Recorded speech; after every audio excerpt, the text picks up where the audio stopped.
Palavra da Verdade, com Hernandes Dias Lopes. Irmãos amados, nós vamos então abrir a palavra de Deus no livro de Atos dos Apóstolos, capítulo 16, a partir do versículo 10. Atos dos Apóstolos, capítulo 16, a partir do versículo 10.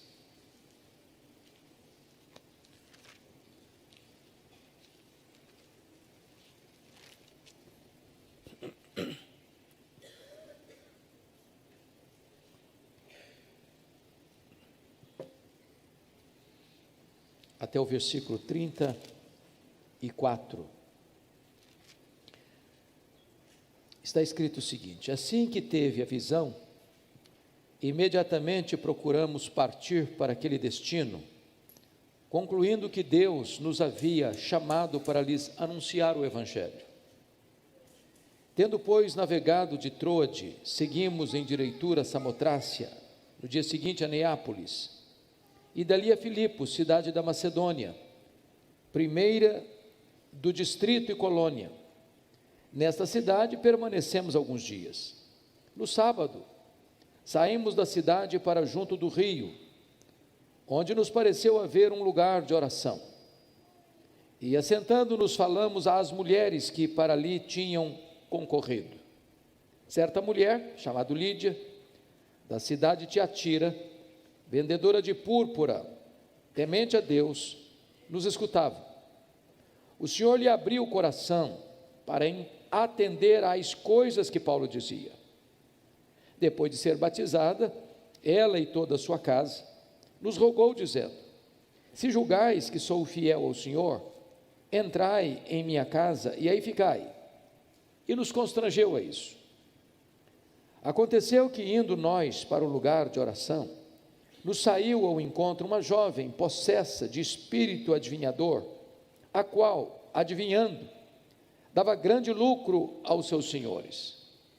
Seguindo a Paulo e a nós, clamava dizendo: estes homens são servos do Deus Altíssimo e vos anunciam o caminho da salvação. Isso se repetia por muitos dias. Então Paulo, já indignado, voltando-se, disse ao Espírito: em nome de Jesus Cristo eu te mando, retira-te dela. E ele na mesma hora saiu. Vendo os seus senhores que se lhes desfizera a esperança do lucro, agarrando em Paulo e Silas, os arrastaram para a praça, à presença das autoridades, e levando-os aos pretores, disseram: estes homens, sendo judeus, perturbam a nossa cidade, propagando costumes que não podemos receber, nem praticar, porque somos romanos. Levantou-se a multidão unida contra eles, e os pretores, rasgando-lhes as vestes, mandaram açoitá-los com varas. E depois de lhes darem muitos açoites, os lançaram no cárcere, ordenando ao carcereiro que os guardasse com toda a segurança. Este, recebendo tal ordem, levou-os para o cárcere interior e lhes prendeu os pés no tronco. Por volta da meia-noite, Paulo e Silas oravam e cantavam louvores a Deus, e os demais companheiros de prisão escutavam. De repente, sobreveio tamanho terremoto que sacudiu os alicerces da prisão. Abriram-se todas as portas e soltaram-se as cadeias de todos. O carcereiro despertou do sono e, vendo abertas as portas do cárcere, puxando da espada, ia suicidar-se, supondo que os presos tivessem fugido. Mas Paulo bradou em alta voz: não te faças nenhum mal, que todos aqui estamos. Então, o carcereiro, tendo pedido uma luz, entrou precipitadamente e, trêmulo, prostrou-se diante de Paulo e Silas. Depois, trazendo-os para fora, disse: senhores, que devo fazer para que seja salvo? Responderam-lhe: crê no Senhor Jesus e serás salvo, tu e tua casa. E lhe pregaram a palavra de Deus e a todos os de sua casa. Naquela mesma hora da noite, cuidando deles, lavou-lhes os vergões dos açoites. A seguir foi ele batizado e todos os seus. Então, levando-os para a sua própria casa, lhes pôs a mesa. E com todos os seus, manifestava grande alegria por terem crido em Deus. Amém. Meus amados, eu gostaria de tratar com vocês hoje sobre o poder transformador do Evangelho. O apóstolo Paulo está agora iniciando aquilo que chamaríamos de sua segunda viagem missionária. O projeto dele era entrar para a Ásia. Entretanto, o Espírito de Cristo impediu que ele entrasse na Ásia. E ele, naquela conjuntura, tem uma visão em Troade. E nessa visão ele vê um varão macedônio, dizendo: passa Macedônia e ajuda-nos. E então ele entra na Macedônia, o que nós chamaríamos hoje de Europa, e ele vai se fixar nessa cidade de Filipos. Aqui, já de introdução, quero trazer uma informação importante. Quem dá a direção para missionária para a igreja é o Espírito Santo. A igreja precisa ouvir o Espírito Santo. A obra missionária foi assim, lá em Antioquia, na primeira viagem, quando a igreja reunida, em oração e jejum, o Espírito Santo fala a ela: separai-me agora, Barnabé e a Saulo, para a obra que os tenho chamado. Quem chama é o Espírito de Deus, quem envia é o Espírito Santo de Deus, quem dá a direção é o Espírito Santo de Deus. Entretanto, a escolha dos métodos mais adequados, a igreja escolhe. Notem vocês, por que Paulo vai se fixar em Filipos? O que tem nessa cidade? Essa cidade é chamada de uma colônia romana. Essa cidade fora fundada por Filipe da Macedônia, o pai do grande Alexandre o Grande. Essa cidade fica exatamente no entroncamento de dois continentes, da Europa e da Ásia. Essa cidade era a linha divisória daquela região tão importante naquele tempo. Aquela cidade era o palco também de uma batalha que ocorrera antes de Cristo, onde os destinos do Império Romano foram decididos. Quando as forças de Bruto são vencidas, e então o imperador Augusto oferece a esta cidade, em virtude da vitória nessa região, o prestígio de ser uma colônia romana. E significa que naquela cidade existia uma espécie de pequena Roma. Os costumes de Roma, as leis de Roma, os privilégios de Roma. Alcançar Filipos, de certa forma, era alcançar uma região onde o evangelho dali poderia se disseminar, se espalhar para outros cantos do mundo. E parece-me que essa foi a estratégia de Paulo, ficando em cidades estratégicas. Isso deveria ensinar a igreja hoje, ao pensar em plantar uma igreja, em começar um novo trabalho, sempre pedir direção a Deus e procurar escolher os melhores métodos. Porque se plantarmos igrejas estratégicas, essas igrejas estratégicas vão se tornar cabeça de ponte para o plantio de igrejas nas micro-regiões ao redor. E se economiza tempo, e se economiza recursos. Isso dá à igreja mais visibilidade e possibilidade de crescimento.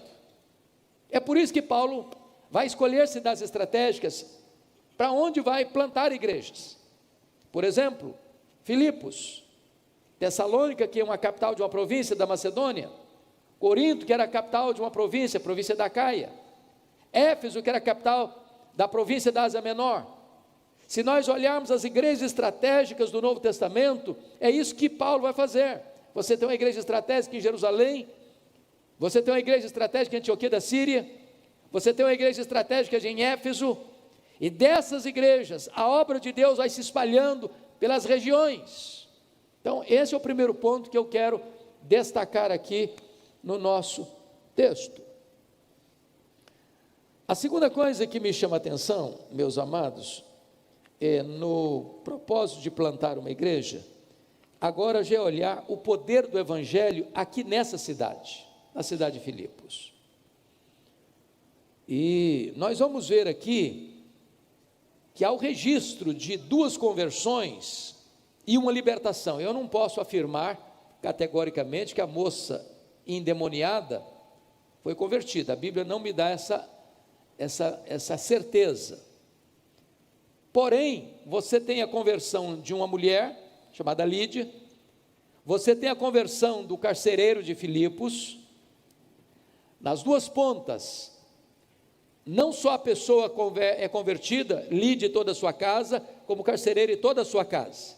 E no meio desses 2 relatos, você tem a libertação de uma moça endemoniada. Então eu começo aqui a olhar o poder do Evangelho. E o primeiro ponto que eu quero destacar é que nós aprendemos que o Evangelho chega às pessoas pela graça soberana de Deus. Notem vocês comigo, por gentileza, com respeito a Lídia, versos 13 e 14, que está escrito aí, que num sábado saímos da cidade para junto do rio, onde nos pareceu haver um lugar de oração. Assentando-nos, falamos às mulheres que para ali tinham concorrido. Certa mulher chamada Lídia, da cidade de Tiatira, vendedora de púrpura, temente a Deus, os escutava. O Senhor lhe abriu o coração para atender às coisas que Paulo dizia. Destaco esse aspecto. O Senhor abriu-lhe o coração. A salvação é uma obra de Deus. É a soberania da graça. Não foi Lídia que abriu o seu próprio coração. Não foi Lídia que deu uma chance para Jesus. Não foi Lídia que cooperou com Jesus. Foi o Senhor que abriu o coração dela. Meus irmãos, essa é uma verdade magna do cristianismo. A salvação é uma obra soberana de Deus. Quem toma a iniciativa é Deus. Quem faz é Deus. É Deus quem dá o arrependimento para a vida, é Deus quem dá a fé salvadora. É Deus quem regenera, é Deus quem justifica, é Deus quem chama. É Deus quem aplica a obra da graça, para que a glória seja toda dele. Mas quando você vai olhar a jovem possuída por um espírito de pitonisa, de adivinhação, escrava tanto do diabo quanto escrava dos homens que a exploravam para terem lucros, a iniciativa de libertação dela não partiu dela. Não é essa moça que diz: eu estou oprimida, eu preciso de libertação, eu preciso de uma ação de Deus na minha vida, porque eu sou escrava do diabo. Não, não foi. Foi uma intervenção de Deus por intermédio do apóstolo Paulo. Então a iniciativa não é do pecador, a iniciativa é de Deus, a obra é de Deus. Quem abre o coração para crer é Deus, quem liberta o cativo é Deus. Mas se você olhar, a mesma coisa acontece na história do carcereiro, porque aqui há 3 milagres que acontecem na conversão desse oficial romano. Primeiro, o que nós chamamos de um milagre físico, um terremoto. E o texto retrata que o terremoto é tão grande, o terremoto é tão intenso, que, vejam vocês, versículo 26, sobreveio tamanho terremoto, que sacudiu os alicerces da prisão. Abriram-se todas as portas, soltaram-se as cadeias de todos, ou seja, o terremoto é tão grande, mas ele não afeta a gente, ele afeta as estruturas de opressão. Se um terremoto dessa proporção atingir, as estruturas começam a ruir, e pessoas começam a ser subjugadas ou soterradas por aquele abalo sísmico. Mas esse terremoto vem para quê? Para abrir as portas, para quebrar as cadeias, para soltar as ligaduras e tornar as pessoas livres. Segundo milagre, um milagre moral. Pensem comigo, irmãos. Uma pessoa que fica presa, 1, 2, 5, 10, 20 anos, ela é condenada, está lá cumprindo sua pena. O que essa pessoa mais anseia? O que ela mais deseja? O que ela mais aspira? É sair da prisão. O que vocês acham que se uma prisão, qualquer lugar do Brasil ou do mundo, for aberta, as pessoas que estão lá dentro vão fazer? Elas vão sair, é o natural, é o humano. Quando Paulo diz para o carcereiro que estava para suicidar, não te faças nenhum mal, porque todos nós estamos aqui, isso é um milagre moral. Isso é um milagre moral. Mas há um terceiro milagre, que é o milagre espiritual. O Senhor mudou a história desse carcereiro. Este homem que estava à beira do suicídio, escuta o Evangelho, ele é convertido, sua família escuta o Evangelho, toda a sua família é convertida, e a graça de Deus alcança toda a sua casa, toda a sua família. Então, o primeiro ponto que eu quero destacar é que o Evangelho chega até as pessoas pela graça soberana de Deus. Não é o homem que toma iniciativa, nem o homem que coopera com Deus, é uma ação soberana de Deus. Segundo ponto que eu quero destacar. Nós aprendemos neste fato, neste episódio, nesta narrativa bíblica aqui desse acontecimento, que o Evangelho vem a todo tipo de pessoa. Se não, vejamos, aqui nós temos em primeiro lugar 3 raças. A Lídia é o quê? Ela é o quê? Qual a raça dela? Procedência dela? Ela vem de Tiatira. Onde fica Tiatira? Na Ásia Menor. Então, a Lídia é o quê? Asiática. Segundo, a moça escrava, ela é grega. Ela está tomada por um espírito de Piton, espírito de adivinhação. O carcereiro é o quê? É romano. Aqui nós temos uma espécie de síntese do poder do Evangelho que vai alcançar o quê? Todas as raças, todos os povos, todas as tribos, todas as etnias. O Senhor não exclui nenhuma raça. Está escrito lá em Apocalipse 5:9, que o Senhor Jesus morreu para comprar com seu sangue os que procedem de toda raça, povo, tribo, língua e nação, e aqui temos um exemplo clássico disso.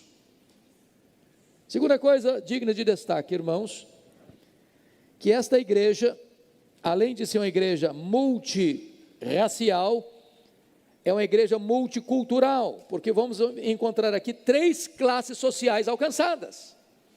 Não só 3 raças, mas 3 classes sociais alcançadas. O que fazia Lídia? Qual era a profissão de Lídia? Ela era uma vendedora de púrpura. E o que é púrpura? Púrpura era extraído de um molusco das profundezas das águas do mar Mediterrâneo, e precisava de mais de 10.000 moluscos para fazer 1 grama desta escarlata, que era usada para tingir as roupas mais caras, mais nobres, usadas pelos senadores, pelos imperadores e só pelas pessoas riquíssimas. Por que Lídia sai de Tiatira? Quando você vai estudar as 7 cartas do Apocalipse, as 7 igrejas do Apocalipse, você vai perceber que Tiatira era a cidade mais insignificante, ou a menor, ou a mais relevante do ponto de vista econômico, histórico. Essa mulher sendo asiática, e ela sendo uma empresária da classe média alta, ela pensou o seguinte: eu preciso buscar um lugar para trabalhar que tenha relevância. Por que ela escolheu Filipos? Porque Filipos era o entroncamento de 2 continentes. Filipos era o local que dividia a Europa da Ásia. Filipos era um local onde caravanas chegavam e saíam todos os dias, e as pessoas mais ricas transportavam seus produtos da Europa para a Ásia, da Ásia para a Europa todo dia. E ela é estratégica do ponto de vista de empresária, porque ela procura a melhor praça do mundo para exercer a sua função. Diríamos nós, classe média alta. E a escrava? Pô, a palavra já está querendo dizer isso, ela era escrava. E escravo naquela época não era nem gente, era uma ferramenta viva. Ela era explorada não só pelos demônios, ela era explorada pelos seus senhores, que a usavam para ter lucros. Mas e o carcereiro? Diríamos nós, o carcereiro é funcionário público. É classe média, média baixa. E aqui você encontra uma coisa maravilhosa. Qual é a coisa maravilhosa? É que o Evangelho alcança o rico, o Evangelho alcança o pobre, o Evangelho alcança a classe média, o Evangelho é para todos. Nós não concordamos com aqueles que dizem, não, eu vou fazer opção pelos pobres. Nós não concordamos com aqueles que dizem, eu vou fazer opção pelos ricos. Não. Aliás, me permita uma nota de rodapé aqui. Eu tenho lido e gosto muito desse assunto crescimento de igreja. E eu tenho lido alguns teóricos de crescimento de igreja. E me preocupa um fato curiosíssimo. E às vezes hoje um cidadão vai para o seminário e termina o seminário e antes de ele pastorear uma igreja, ele já engata num mestrado. E aí faz um mestrado. E aí se empolga com o mestrado e já engata num doutorado. Já que dá aproveitar o tempo, já engata também num pós-doc, para ficar uma autoridade sobre o assunto. E aí começa a ser um especialista no assunto, por exemplo, crescimento de igreja, plantação de igreja. Ele nunca plantou um ponto de pregação, mas é doutor em plantação de igreja. E quando eu estou lendo esse grupo, esses especialistas, eles referem-se assim, ó, você quer plantar uma igreja relevante? Dizem alguns.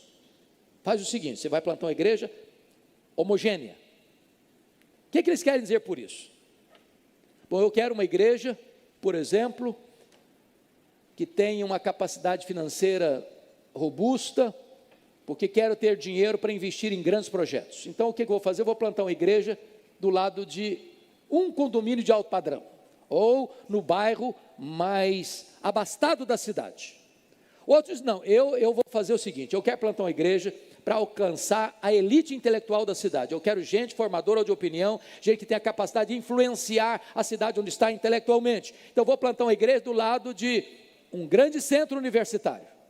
O outro diz, não, eu vou fazer o contrário, eu vou plantar uma igreja para alcançar os pobres. Vou fazer opção pelos pobres, vou plantar uma igreja no bairro mais carente, mais necessitado, socialmente da cidade, e eu quero fazer opção por eles.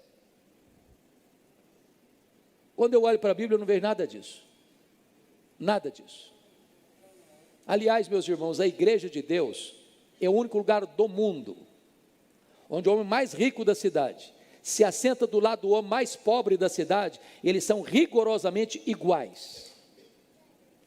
A igreja de Deus é o único lugar do mundo onde um diácono da igreja, sendo o maior empresário da cidade, carrega a cadeira nas costas para um pedreiro sentar e sentar com honra. Na igreja de Deus não é como o mundo, Deus não olha a cor da pele, Deus não olha os diplomas da parede, Deus não olha a conta bancária, Deus não tem opção por este em detrimento daquele, Deus ama a todos e o Evangelho é para todos. E a cidade de Filipos retrata essa verdade das Escrituras. 3 classes sociais alcançadas. Mas em terceiro lugar aqui, dentro o Evangelho vem a todo tipo de pessoas. Você vai encontrar aqui não apenas 3 classes sociais, mas você vai encontrar aqui 3 culturas religiosas diferentes. Quem é Lídia? O texto diz que ela é uma prosélita. E o que significa que ela é uma prosélita? Lídia é uma gentia, convertida ao judaísmo, Não tem aqui em Filipos uma sinagoga, porque precisava-se de 10 homens para começar uma sinagoga.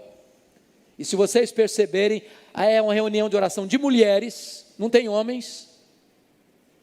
Então não chega a ser uma sinagoga.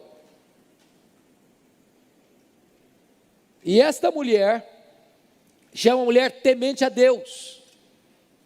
Ela já frequenta a reunião de oração. Aliás, a casa dela é a casa que recebe mulheres para buscar a Deus em oração.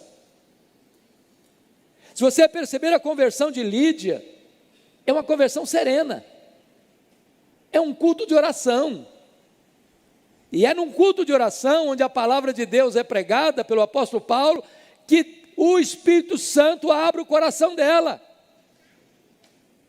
Agora, veja comigo. E a escrava? A escrava, Paulo está indo para a reunião de oração todo dia. Paulo era um homem que ia para a reunião de oração todo dia. E aí, essa moça atrás dele. Esses homens anunciam o Evangelho. Esses homens anunciam o Evangelho. Quem está falando na boca dela é o diabo. O diabo é muito perigoso. Porque tem hora que ele parece que é parceiro da obra. Está promovendo a obra. E palavra de Deus na boca do diabo não é palavra de Deus, é palavra do diabo. O diabo sempre que cita a palavra de Deus, ele cita para confundir as pessoas. Porque a ideia era essa, passar a ideia para a cidade que Paulo e Silas estavam de mãos dadas com o ocultismo que ela pregava, que ela defendia. É como se eles trabalhassem na mesma causa. E notem isso, irmãos, a igreja não aceita elogios do diabo. A igreja não aceita parceria com o diabo. A igreja não dá microfone para o diabo. O diabo não é parceiro da obra de Deus. E Paulo, num dado momento, se irrita com aquela situação e diz: sai dessa moça em nome de Jesus. E a moça ficou liberta. Há pessoas, meus irmãos, que vão ser libertas numa situação de turbulência, de exorcismo, de libertação de demônios. É uma experiência dramática, uma experiência pública, na rua, lugar público, não é numa reunião de oração. Mas notem comigo, que se o Senhor abre o coração de Lídia numa reunião de oração, se o Senhor liberta uma mulher que vivia no misticismo mais tosco, comprometida com demônios, possessa, agora vem o carcereiro. E é o carcereiro. Quem é o carcereiro? O carcereiro, uma é empresária, outra era escrava. O carcereiro é funcionário público. Ele é um funcionário de César. E isso implica, meus amados, que o Senhor salva pessoas de todas as raças. O Senhor salva pessoas de todos os estratos sociais. E o Senhor salva pessoas das mais diversas culturas e religiosidades. Porque como um cidadão funcionário de Roma, muito provavelmente esse carcereiro achava que César era o Senhor, que adorava César, cultuava César. Pois bem, agora eu gostaria que vocês olhassem um terceiro ponto comigo nessa mensagem do poder do Evangelho. E o terceiro ponto é esse: nós aprendemos que o Evangelho vem a nós com diferentes experiências transformadoras. Vejam comigo que se nós fôssemos ouvir hoje aqui desse auditório, como é que foi a sua conversão? Como é que foi a sua conversão? Como é que foi a sua conversão? Como é que foi a sua conversão? Nós escutaríamos as histórias mais diferentes. Tem gente aqui no auditório que não sabe precisar o dia que ele foi convertido, não sabe. Desde que ele nasceu, cresceu na igreja, sempre creu nas mesmas verdades. Isso aconteceu de uma maneira lá secreta no coração. Ele é uma nova criatura, mas ele não sabe precisar o dia exatamente como foi. Tem outra pessoa que foi convertida numa reunião de oração, num culto, de louvores a Deus, de as pessoas reunidas para orar. Tem outras pessoas que foram convertidas numa situação muito turbulenta, de uma situação de opressão do demônio, de possessão demoníaca, e ela foi liberta em praça pública, que foi um negócio revolucionário, retumbante na vida dela. Tem outros que são convertidos, irmãos, como carcereiro. Tem que acontecer um terremoto, tem que acontecer à beira de um suicídio, tem que acontecer uma grande situação adversa, um acidente, uma enfermidade grave, tem que acontecer um negócio para abalar as estruturas, para os olhos serem abertos. Lição aprendida: nunca queira dogmatizar a sua experiência. Não, se não tiver a experiência que eu tive, eu acho que não é uma conversão verdadeira. Não, Deus lida com pessoas diferentes, de formas diferentes, para alcançar o mesmo resultado, a salvação. Eu não sei como é que foi com você. Talvez com você foi um terremoto. Talvez com você estava à beira do suicídio. Talvez você andou prisioneiro do ocultismo anos, e o Jesus foi lá e quebrou as algemas. Talvez você já era uma pessoa temente a Deus, frequentava a reunião de oração, mas não era salvo ainda. Aí Jesus foi lá e abriu seu coração. Por que é importante ressaltar isso? Mark Lloyd Jones cria uma parábola muito interessante. E ele conta que, nessa parábola, 2 cegos curados por Jesus, contando um para o outro como foi a sua experiência de cura. Aí um disse assim: como é que você foi curado? Eu falei: rapaz, eu fui curado da seguinte maneira: eu era cego, aí Jesus cuspiu no chão, fez um lodo de terra, passou nos meus olhos, e eu passei a enxergar. Eu falei: não, isso não foi Jesus não, comigo não fosse não. Não, esse negócio de passar terra no olho, isso não tem a ver com Jesus não. Comigo o negócio que foi direto. Eu era cego, eu disse: enxerga, vê. E eu passei a ver. Não tem nada de usar terra não. Isso aí não deve ser uma experiência verdadeira. E aí Mark Lloyd Jones conta que a briga entre os 2 cegos curados foi tamanha que criaram-se 2 denominações: a cura com cuspe e a cura sem cuspe. Na verdade, irmãos, o Senhor nos alcançou. Somos diferentes, talvez de nacionalidades diferentes, de extrato social diferente, de cultura diferente, mas foi a graça de Deus que nos alcançou. Agora notem comigo, irmãos amados, a libertação dessa moça, porque algumas pessoas hoje correm o risco de ir para 2 extremos. O primeiro extremo é de atribuir tudo ao demônio, né? Essa falsa teologia rondou a igreja brasileira. As pessoas tinham uma dor de cabeça, é um demônio, que uma aspirina resolve. As pessoas iam andar de carro, pneu furava, é o demônio. As pessoas davam um trupicão na estrada, arrancava a unha do dedão do pé, é o demônio. E aí a pessoa começou a ver demônio em tudo. Eu me lembro na época que Ulisses e outros irmãos aqui da igreja, estudando uma situação onde, quando chegou a questão da nova era, que dependendo da cor da cortina da casa, tinha que expulsar o demônio da cortina, porque tinha demônio na cortina, tinha demônio nas cores, tinha demônio nas formas, e virou uma paranoia. Mas tem um outro extremo, não acredita que demônio existe, aí não tem mais demônio, acabou. Não tem guerra espiritual, não tem luta espiritual. Racionalizam tudo. Então nós precisamos ter equilíbrio. Tem gente que se converte numa reunião de oração, tem gente que precisa de um terremoto, tem gente que precisa estar à beira do suicídio, tem gente, irmãos, que ou elas são libertas, ou elas permanecem escravas do diabo.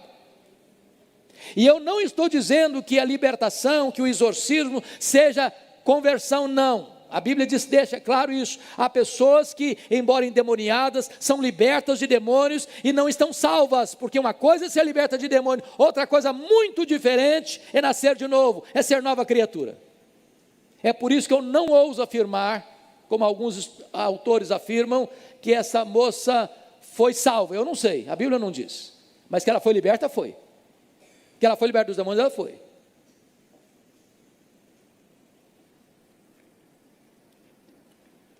Nós não podemos, diz a Bíblia, subestimar o poder do maligno. Não podemos. Você encontra pelo menos 3 exemplos no Novo Testamento, na Bíblia, sobre isso, tem tantos outros, mas quando eu leio sobre Davi, a história eu estou estudando agora, escrevendo o comentário de 2 Samuel, e Davi vai numa escalada de crescimento até o capítulo 10 de 2 Samuel,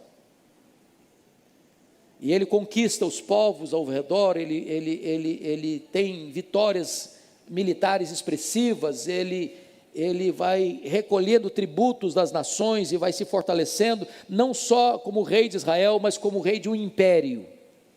Aí começa a escalada, a queda dele, no capítulo 11. Vai lá, terminando o livro, no final da vida dele, ele resolve fazer um censo. E a ira de Deus se acende contra ele. E diz que foi o diabo que o induziu ao incenso, para confiar na força militar. Agora eu confio no meu dinheiro, agora eu confio no meu poder de comando, agora eu confio na minha estratégia militar, agora eu confio em mim mesmo. Arrogância, soberba. Você encontra, por exemplo, a história de Judas. O diabo entrou nele. E Jesus chamou-o de diabo. Você encontra Ananias e Safira fazendo uma oferta. Note você que o diabo é tão astuto que ele entra nas coisas espirituais. Eles venderam a propriedade, inspirados no exemplo de Barnabé, que venderam a propriedade e entregaram o valor aos pés dos apóstolos, para a distribuição das necessidades da igreja, e eles olharam e falaram: rapaz, que legal, esse camarada deu uma oferta, e ele está ficando assim, importando na igreja, vamos fazer uma também? Para ganhar os mesmos prestígios? E venderam a propriedade, entregaram parte do valor, retendo a outra parte, passando a ideia que estava entregando tudo. E Pedro os confrontou e disse: por que o Satanás, o diabo, entrou no coração de vocês, enganou vocês para mentir ao Espírito Santo? Então, irmãos, não subestimemos as artimanhas do maligno, porque ele pode operar em gente de Deus, como Davi. E ele pode operar em gente que parece crente, como Judas e Ananias e Safira. Agora chama a sua atenção para outro ponto. Aquela moça adivinhava ou não adivinhava? Adivinhava. Ela tinha clarividência ou não tinha? Tinha. Os senhores daquela moça tinham lucro com ela ou não tinham? Tinha. Sabe o que significa isso? As coisas do diabo às vezes funcionam. Se não funcionasse, as pessoas não iam para lá. Preste atenção nisso. O diabo faz milagre? Faz. Até fogo cair do céu também faz. Os falsos profetas fazem milagres? Fazem. Milagres da mentira, é verdade, com a intenção de enganar, com a intenção de ludibriar, com a intenção de capturar as pessoas. Então, amados irmãos, a igreja precisa ter discernimento dessas coisas. Porque o diabo é um estelionatário. Ele promete prazer e dá culpa. Ele promete liberdade e escraviza. Ele promete vida e mata. E o que é maravilhoso no texto é que Paulo não aceita o testemunho de demônios. Não aceita.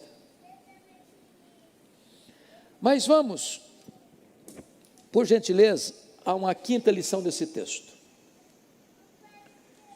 E na quinta lição desse texto, nós aprendemos que o Evangelho é poderoso para salvar aqueles que se arrependem. Meus amados, é maravilhoso isso. A Lídia é temente a Deus, ela é religiosa, ela orava, mas preste atenção, ela não era convertida. Não confunda gente temente a Deus e religiosa, e extremamente religiosa, a ponto de pegar a sua casa, abrir as portas da sua casa, para abrigar outras pessoas, para orar, e orar a Deus. e ainda não serem convertidas.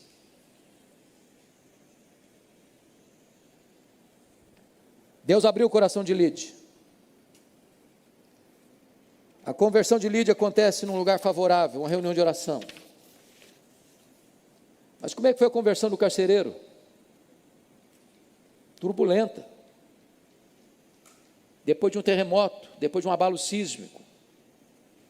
Aquelas pessoas que parece que não conseguem ouvir a voz de Deus suave, que não frequentam a reunião de oração, que nunca procuram a palavra de Deus.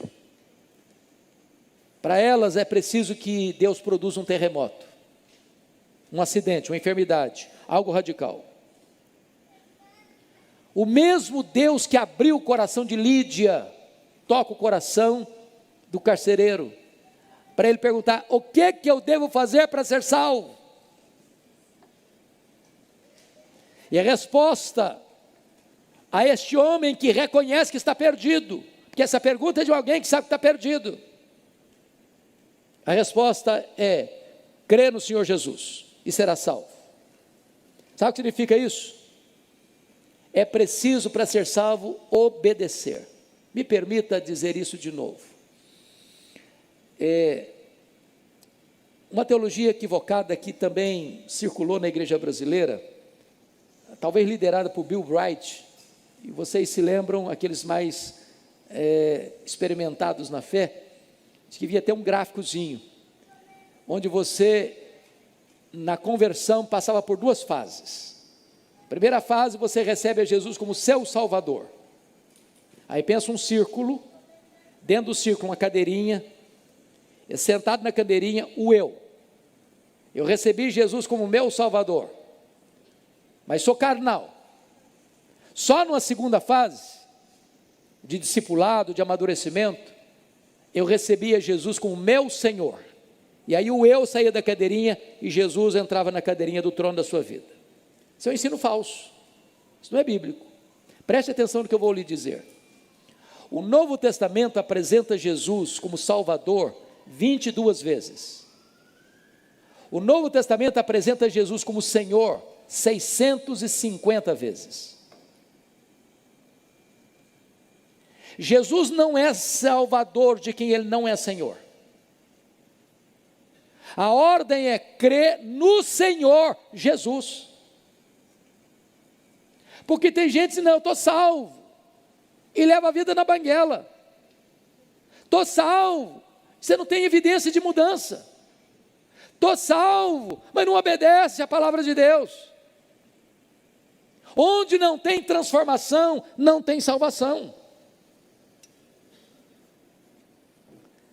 Outra coisa que me chama a atenção nesse texto, e eu estou caminhando para o encerramento, é que eu vejo aqui, irmãos, duas famílias alcançadas. Isso é um projeto maravilhoso de Deus, porque Lídia, ao ser convertida, toda a família dela é recebida, ela lidera a família dela. Aliás, ela diz para Paulo e para os seus companheiros Silas, porque se você perceber, Timóteo e Lucas também estão nessa cidade: fique na minha casa. É uma casa hospedeira de ministros do Evangelho. E mais, a primeira igreja da Europa funciona na casa de Lídia. Toda a casa dela foi abençoada. Quando você vê o carcereiro, ele entra trêmulo para dentro da prisão, e depois ele volta e pergunta: o que eu devo fazer para que seja salvo? Paulo e Silas respondem: crê no Senhor Jesus e será salvo tu e tua casa. Tem muita gente que confunde isso. Tem muita gente que diz assim: pastor, se eu me converti, eu sou o chefe da casa, ou a mãe, eu sou a mulher da casa, não tem marido na minha casa, eu sou pai e mãe, eu sou provedor da casa, me converti, automaticamente está todo convertido. Não, senhor, não é isso não. Não tem salvação por atacado. No céu não entra por atacado. Para entrar no céu tem que nascer de novo. Mas o que a Bíblia quer dizer? Que quando você crê no Senhor Jesus, será salvo tu e tua casa. Quer dizer o seguinte: quando você é convertido, entrou com você o Evangelho, entrou a palavra de Deus, entrou o testemunho de Deus, e o projeto de Deus é alcançar toda a família. Se você der testemunho, se você pregar, se você viver, então Deus, pela sua bondade, que começou esse projeto na sua casa, vai completar essa obra, alcançando toda a sua família. E eu termino agora. O último ponto que eu quero destacar: o evangelho que funciona na vida das outras pessoas, funciona também na sua vida. Que testemunho o evangelho? Porque quando Paulo e Silas são açoitados, com vários açoites em praça pública, quando eles são levados para a prisão, e eu chamo a sua atenção para esse ponto, porque o texto nos informa que, versículo 24, este, recebendo tal ordem, levou-os para o cárcere interior. É preciso perguntar: o que significa cárcere interior? Os cárceres romanos tinham 3 níveis: o communiora, que era uma espécie de prisão com ar fresco, onde as pessoas podiam olhar a natureza, ou olhar pelo menos para a rua. Tinha a interiora, que era uma prisão interna, insalubre, sem luz, sem ar fresco. Existia o último nível, que era o telunion, e o telunion era o local onde as pessoas eram condenadas à morte, e lá mais no profundo, no subsolo, onde havia buracos cavados na pedra, e as pessoas punham ali os seus pés naqueles buracos de pedra, e eles então eram colocados no chamado tronco. Era aqui que Paulo e Silas estavam. Cada movimento sentia uma dor terrível. E o que Paulo fizeram? Transformar a cadeia num templo, transformar a prisão num culto, transformaram as dores em cânticos de adoração a Deus, transformar aquele cenário de horror em uma reunião de oração. O evangelho que funciona nos outros tem que funcionar também na sua vida.